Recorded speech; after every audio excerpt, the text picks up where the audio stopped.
नमस्कार, मैं हूं सौम्या माथुर और आप देख रहे हैं रिपब्लिक हरियाणा। हरियाणा की सबसे बड़ी खबर आज स्कूल खुलने को लेकर आ रही है। स्कूल खुलने के बाद नई गाइडलाइंस हरियाणा सरकार के द्वारा जारी कर दी गई है, जिसमें छठी क्लास से लेकर 8वीं तक की कक्षाएं शुरू कर दी जाएंगी, जिसमें 11 लाख विद्यार्थी हैं। इसकी आज पूरी जानकारी शिक्षा मंत्री कंवरपाल गुर्जर ने दी। उन्होंने कहा कि सिलेबस कम कराने पर विचार किया जा रहा है। सालाना परीक्षाएं अप्रैल महीने में कराने की योजना है। 1 फरवरी से क्लासेस शुरू करने की गाइडलाइंस जल्द ही जारी कर दी जाएंगी। इस्तीफे को लेकर विधायक अभय सिंह चौटाला का सबसे बड़ा बयान निकलकर सामने आया है। उन्होंने कहा है कि 27 जनवरी को वो खुद जाकर इस्तीफे को मंजूर करवा कर आएंगे। उन्होंने कहा है कि 3 कृषि कानूनों की वजह से देश का हर किसान सड़कों पर है। शुरू से ही इनेलो कृषि कानूनों के विरोध में रही है। अभय सिंह चौटाला ने दुष्यंत चौटाला पर निशाना साधते हुए कहा कि कुछ लोग सत्ता के लालच में चौधरी देवीलाल की नीतियों को गिरवी रख रहे हैं। केंद्र सरकार के प्रस्ताव पर पूर्व मुख्यमंत्री भूपेंद्र सिंह हुड्डा का बड़ा बयान आया है। उन्होंने कहा है कि साफ जाहिर है कि कानून किसानों के हितों में नहीं है, इसीलिए केंद्र सरकार ने अपना रवैया बदला है।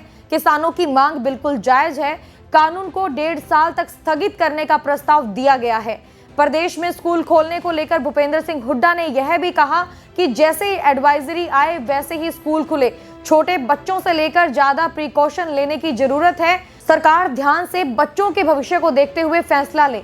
अब बेटी बचाओ बेटी पढ़ाओ की तर्ज पर एक नया अभियान हरियाणा सरकार के द्वारा चलाया जाएगा, जिसका नाम है हिफाजत अभियान।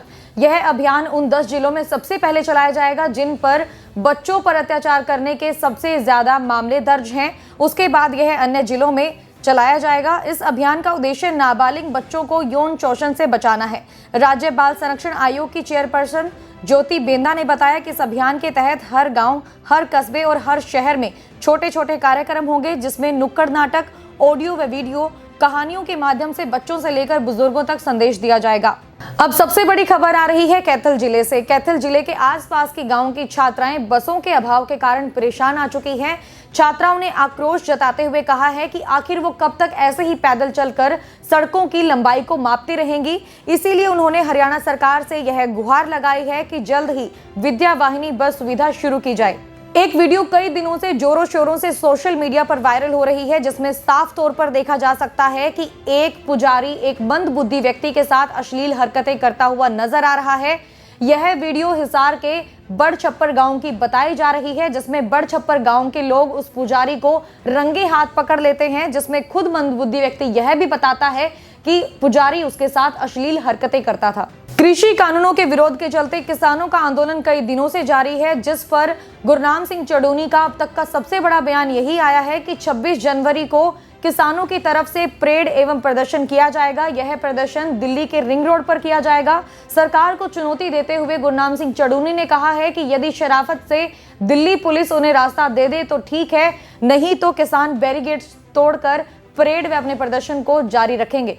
ऑनलाइन ट्रांजैक्शन करने वाले अब सावधान हो जाएं, क्योंकि सोचिए कि यदि आपके साथ फ्रॉड हो जाए और आपके कमाए हुए पैसे 1 सेकंड में आपके बैंक अकाउंट से गायब हो जाएं, तो आपके ऊपर क्या बीतेगा। एक ऐसा ही मामला निकलकर सामने आया है यमुनानगर का। यमुनानगर के चांदपुर बाईपास के नजदीक काम्बोज कार श्रृंगार के संचालक अलाहर निवासी प्रदीप से गूगल पे के माध्यम से 88,000 रुपए का फ्रॉड हो गया।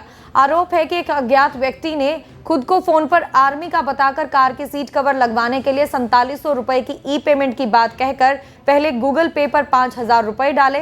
कुछ देर बाद जांचने पर पता चला कि अकाउंट में 88,000 रुपए कम है, जिसकी शिकायत थाना शहर यमुनानगर पुलिस को दे दी गई है। वहीं इस मामले में शिकायत मिलते ही थाना शहर पुलिस ने धारा 420 और आईटी एक्ट के तहत मामला दर्ज कर जांच शुरू कर दी है। साथ ही पुलिस ने यह भी अपील की है कि ऑनलाइन लेन देन करते समय सतर्क रहें, कभी भी किसी लालच में ना पड़े, बिना सोचे समझे किसी ऑनलाइन लिंक को ना खोलें, जिससे कि आप किसी फ्रॉड के शिकार हो जाएं, जैसा कि इस मामले में हुआ।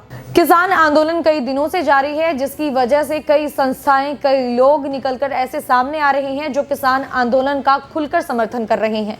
इसी कड़ी में छात्रों ने भी एक अपनी अलग ही रणनीति अपनाई है, जिसके चलते वो किसानों का समर्थन करेंगे। रणनीति अपनाते हुए सिरसा के चौधरी देवीलाल विश्वविद्यालय के सामने स्थित दशहरा ग्राउंड से आज शहीद आजम स्टूडेंट एसोसिएशन के नेतृत्व में अलग अलग कॉलेजों के विद्यार्थी कार रैली निकालते हुए टिकरी बॉर्डर के लिए रवाना होंगे। अलग अलग कॉलेजों के विद्यार्थी 2 दिन तक दिल्ली बॉर्डर पर रुकेंगे और किसानों को समर्थन देंगे। कार रैली सिरसा शहर से शुरू होकर अलग अलग जिलों से होते हुए दिल्ली पहुंचेगी। रैली निकालने से पूर्व छात्र संगठन शहीद आजम स्टूडेंट एसोसिएशन के सदस्य आज दशहरा ग्राउंड में एकत्रित हुए। मौजूद छात्र नेताओं ने कहा कि छात्र संगठन लगातार राजनीतिज्ञों के आंदोलन में सक्रिय रहते हैं, लेकिन राजनीतिज्ञ अपना मतलब निकालने के बाद छात्र संघों को भूल जाते हैं। इसीलिए आज छात्र संगठनों ने सच्चे आंदोलन में शामिल होने का फैसला लिया है। आज हिंदुस्तान स्टूडेंट एसोसिएशन के संबंधित छात्र सिरसा से टिकरी बॉर्डर के लिए रवाना हो रहे हैं। उन्होंने केंद्र सरकार से कृषि कानून वापस लेने की मांग की है। साथ ही अन्य छात्र संगठनों से भी इस आंदोलन में अपनी आहुति डालने की अपील की है। हरियाणा की तमाम बड़ी खबरों की जानकारी के लिए जुड़े रहिए रिपब्लिक हरियाणा के साथ। लाइक और सब्सक्राइब करें हमारे पेज रिपब्लिक हरियाणा को। खबर पसंद आई है तो ज्यादा से ज्यादा इसे शेयर करें। इसी के साथ मैं सौम्या माथुर आप सभी दर्शकों से लेती हूँ इजाजत। नमस्कार।